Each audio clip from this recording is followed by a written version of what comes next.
Hey,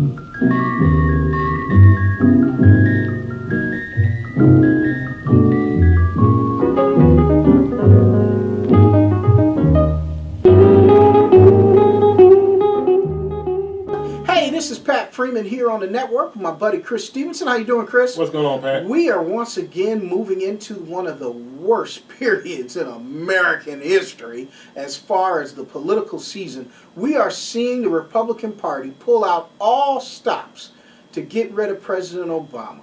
They are doing everything in their power to just sabotage his administration and his tenure as president, no matter who it hurts. They killed his jobs bill. They did everything in their power not to create jobs. They have done everything in their power not to work with the president. And they have done it, and now they have the nerve, Chris, to have press conferences asking, Mr. President, where are the jobs? Well, you've killed them all, haven't they? Exactly. And they're relying on people to not know this. Obama introduced his jobs bill in September anyway, and it's a very expansive, comprehensive jobs bill. The Republicans only used, the Republican Congress only used the aspects of what they're having to do with tax cuts. But that's it. The larger portion of the jobs bill, which would have put millions of people to work, they've just refused to put it into action. Everything they have put forth during the tenure of President Obama has been negative. You've had, even Mitch McConnell, the minority leader of the Senate, says on tape that we will do nothing to help President Obama get reelected. This is their number one priority, no matter who it hurts. They will kill the economy. They don't care if you're starving, you can't feed your family. They will not produce anything that helps President Obama remain president for another 4 years. Well, you know, they were trying to influence people in the auto industry to not hire their workers back after Obama had given them his bailout. You know, and after some months, the industry starts picking up again. Right. And they were playing this little game. Okay, don't hire anybody back or anything. This is what saved the country. He totally saved the auto industry. Exactly. Hundreds and thousands of jobs. If the auto industry goes down, the economy, the whole country, that's it. There is no more Uncle Sam. There is no more US of A or whatever it is you want to call it. You know, once the auto industry goes, the steel industry goes. All other things, it's just, you know what I'm saying? It's like a house of cards. Even with the negative behavior of the Republican Party, you are moving towards 27 months of positive job growth. Is it enough jobs being created? No. There's still 8% unemployment. But if they would have passed the jobs bill, Chris, it would have dropped unemployment by 1 whole percentage point and created more than 2 million jobs. Right. The Republican Party has dedicated itself to sabotaging the presidency of President Obama. And I think the bottom line, it's not only their greed and selfishness and want to have the power back so they can give their buddies and themselves their tax breaks and make their own personal amounts of money. Mm-hmm. But this has got to be dealt with, the underlying problem of this country that people are still afraid to talk about. If President Obama was a white American president, they would have compromised like they did with President Clinton on a lot of the proposals that he has made. Sure. And America still does not want to deal with the issue of race, and you're seeing it at the president level. Yeah, one thing, even during like administrations like Clinton and maybe Kennedy and Carter, is even measures that ideas that they had that the right thought were going to be too advantageous, too progressive towards blacks. They fought them all. With Obama, it's not even a fight. They're not even going to get into the ring. Okay, they're just going to sit on their hands and show this black president what for. Right. Okay. You know, I remember with Clinton and Clinton's job bill and his crime bill. I'm thinking about. You know, and what they hated about the crime bill, it wasn't necessarily, there's a lot of aspects of that crime bill that had pork barrel and everything, and it built a lot of prisons throughout the country. They just hated the part where it had midnight basketball in there. And that's what motivated Clinton to change it. They put so much pressure on him. They were thinking, well, you just want to put some black guys on a street corner, or what they were worried about is they were going to be taken off the street corner at midnight and put into a league, and then they play themselves, and they'd be too tired or whatever, and they would belong to something that's worthwhile and could give them some training, some some job structure, but they didn't want that. And I could say, I'm speaking of that firsthand because I was a coach in that league, and there was other people in Buffalo, Reverend Chapman, people like this who were involved in that. And once that was gone, it was gone. Right. Okay? There were other people who independently did this. But as far as a federal program, no more of that. And you're seeing that today with other measures. It is even worse today. You're talking about Obama, you're talking about 4 million jobs or whatever the case may be. These guys, they simply don't care because they feel that, we have to give credit to a black man who's doing this, or it's going to help out too many people that they see he really wants to help. That's black people, African Americans. And they don't want to hear it. The creation of the Tea Party was based on race. Let's take America back. Back from who? When did you lose control of America? He's been accused of socialism. He's been accused of everything. They've compared him to Hitler. They're drawings of him as Hitler. I've seen those. They're drawings with him with the tail of a devil and horns on his head, like he's the beast of Revelations. Right. All of this out of the issue of race. Yeah. And there is a core group in America that feels that they are absolutely ostracized from America because a black man was elected president of this country. And this is absolutely crazy. We also got to talk about some of the black evangelical Christians that are now trying to say, I am not going to support President Obama because of his support of gay marriage. Well, look at your congregations. Your congregations, a lot of the men in your congregations are gay. You don't have a problem with that because they're giving you money. Exactly. You don't want to heal. You don't want to do the work that a minister's supposed to do. Now you want to have political and say you want to support Mr. Romney because of President Obama's stance on gay marriage. Exactly. It does no good for them to throw a tantrum just over Obama's stance on gay marriage. Obama didn't necessarily want to get into this, but his daughters got him into it, as he talked about earlier. It's there.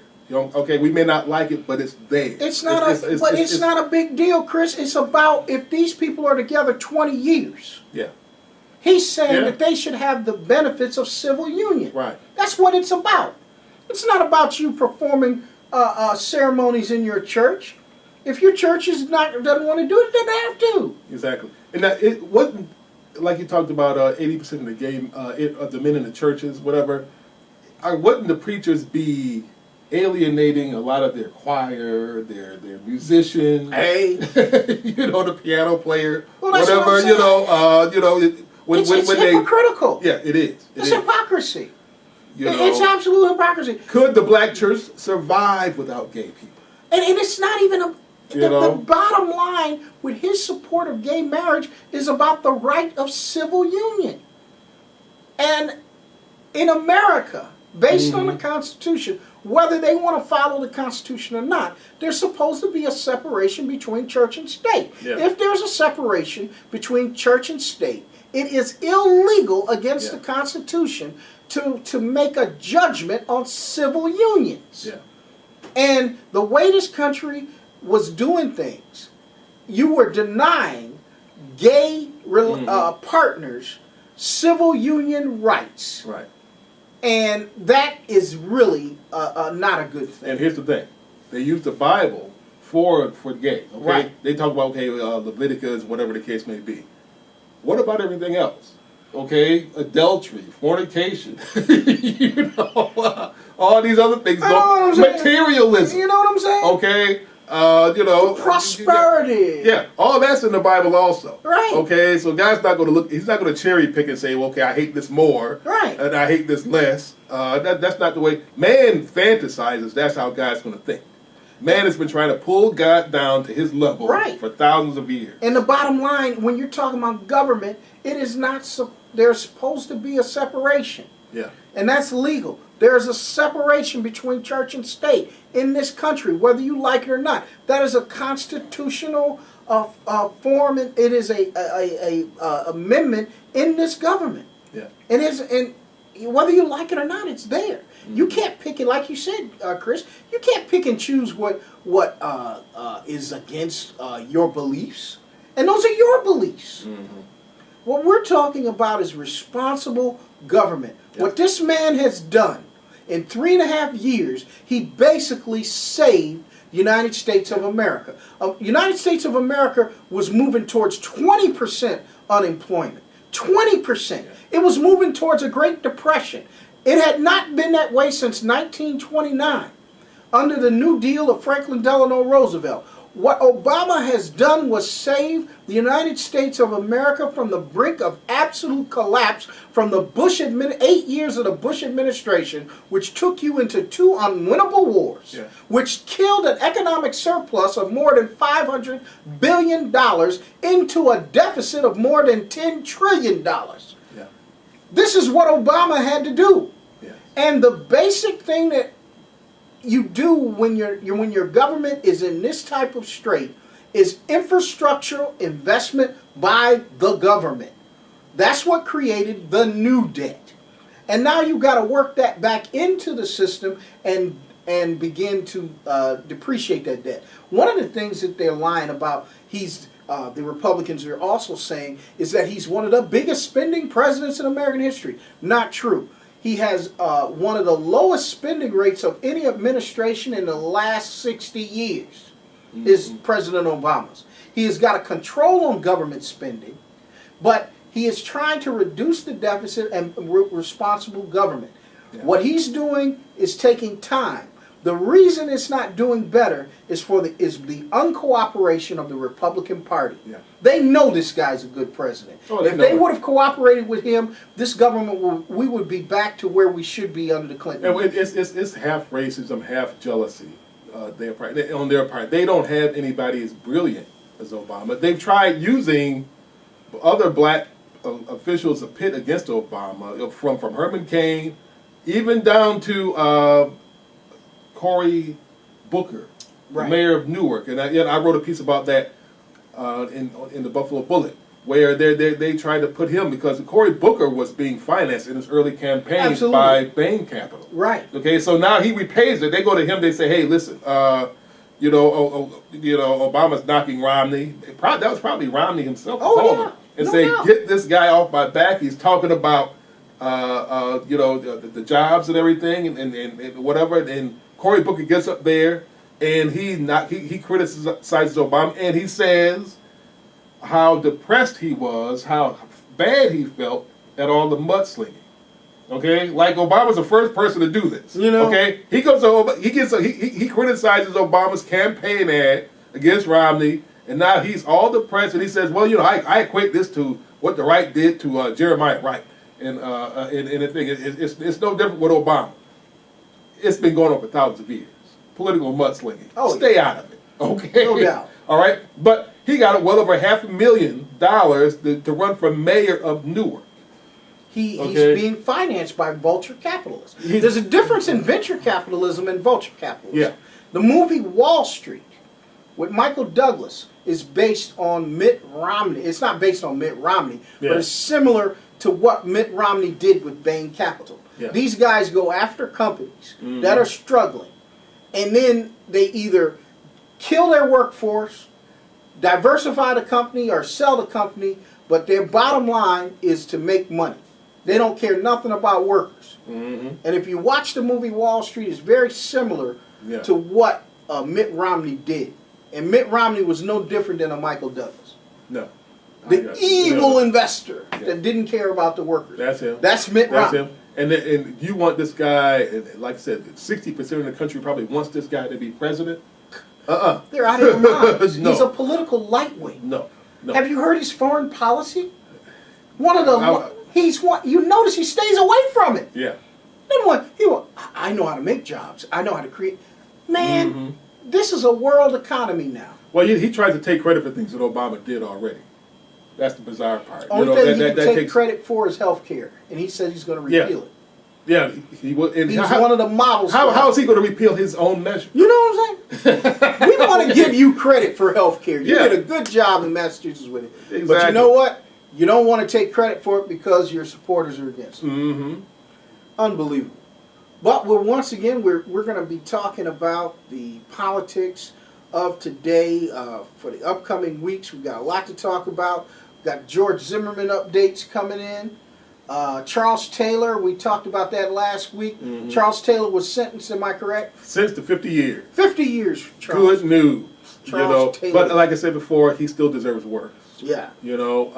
Charles Taylor, a front for the CIA, a long time since the early 80s we're finding out.